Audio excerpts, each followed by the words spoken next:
Hello students, I am Dr. Namita Kishore from Department of Psychology, DAV PG College Siwan.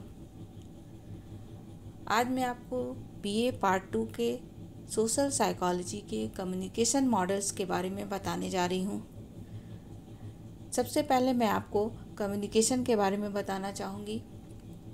Communication Latin भाषा के communis से बना है, जिसका अर्थ होता है कॉमन या सामान्य। संचार में दो या दो से अधिक प्राणी सूचना या अनुभूतियों को आपस में एक्सचेंज करते हैं। दूसरे शब्दों में यह कहा जा सकता है कि भाषा, संकेत या चिन्ह के माध्यम से अपने विचारों या चिंतन को दूसरों तक पहुंचाने की प्रक्रिया ही संचार है।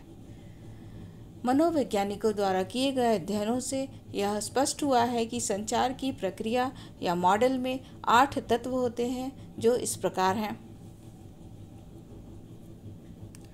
पहला है सोर्स ऑफ कम्युनिकेशन।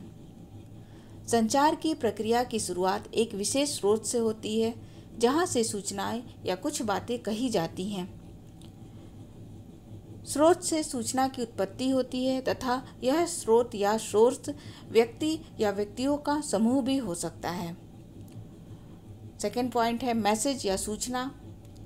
संचार प्रक्रिया का महत्वपूर्ण तत्व मैसेज होता है, जिसे स्रोत या संप्रेषक दूसरे व्यक्ति अर्थात रिसीवर को देता है।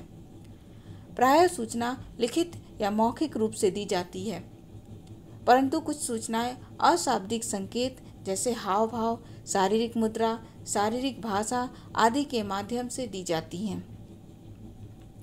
थर्ड पॉइंट है इनकोडिंग या कूट संकेत। इनकोडिंग संचार प्रक्रिया का तीसरा महत्वपूर्ण तत्व है, जिसमें दी गई सूचनाओं को समझने योग्य बनाया जाता है। इनकोडिंग की प्रक्रिया सरल भी हो सकती है और जटिल भी हो सकती है। फोर्थ पॉइंट है चैनल या माध्यम। चैनल संचार प्रक्रिया का चौथा तत्व है, जिसके द्वारा सूचनाएं स्रोत से निकलकर रिसीवर तक पहुंचती हैं। फेस टू फेस एक्सचेंज संचार प्रक्रिया का सबसे प्राथमिक माध्यम होता है। इसके अलावा मास मीडिया भी है, जिसके माध्यम से सूचनाओं को रिसीवर तक पहुंचाया जाता है। फिफ्थ पॉइंट है रिसीवर या प्राप्तिकर्ता। रिसीवर से तात्पर्य उस व्यक्ति से होता है जो सूचनाओं को प्राप्त करता है। दूसरे शब्दों में, स्रोत से निकलने वाली सूचना को जो व्यक्ति ग्रहण करता है उसे रिसीवर कहते हैं। रिसीवर की यह जिम्मेदारी होती है कि वह सूचना का सही अर्थ ज्ञात करके उसके अनुरूप कार्य करे। 6 पॉइंट है डिकोडिंग या अर्थ परिवर्तन। डिकोडिंग संचार प्रक्रिया का छठा तत्व है। डिकोडिंग वह प्रक्रिया है जिसके माध्यम से सूचना में प्रयोग किए जाने वाले संकेतों के अर्थ की व्याख्या रिसीवर द्वारा की जाती है। अधिकतर परिस्थितियों में संकेतों का साधारण ढंग से व्याख्या करके रिसीवर अर्थ परिवर्तन कर लेता है, परंतु कुछ परिस्थितियों में संकेत का सीधे सीधे अर्थ लगाना कठिन है। वहाँ डिकोडिंग एक कठिन काम हो जाता है। 7 पॉइंट है फीडबैक।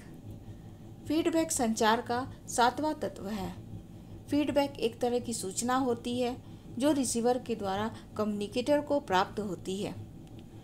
जब कम्युनिकेटर को रिसीवर से फीडबैक प्राप्त होता है, तो वह अपने द्वारा संचारित सूचना के महत्व को समझ पाता है तथा यह निर्णय ले पाता है कि उसके द्वारा दी गई सूचना में किसी प्रकार के मॉडिफिकेशन की ज़रूरत है या नहीं। 8th पॉइंट है वॉइस। संचार प्रक्रिया में आवाज़ भी एक महत्वपूर्ण तत्व है। वॉइस वह तत्व है जिसके कारण कम्युनिकेटर द्वारा दी गई सूचना को अगर रिसीवर ठीक ढंग से रिसीव नहीं कर पाता है, तो वह फीडबैक भी ठीक ढंग से नहीं दे पाता है, जिसके कारण संचार की प्रभावशीलता कम हो जाती है। इस प्रकार स्पष्ट है कि संचार के 8 प्रमुख तत्व होते हैं, जो एक निश्चित क्रम में क्रियाशील होते हैं। इन्हें ही कम्युनिकेशन का बेसिक मॉडल कहा जाता है। That's all. Thank you.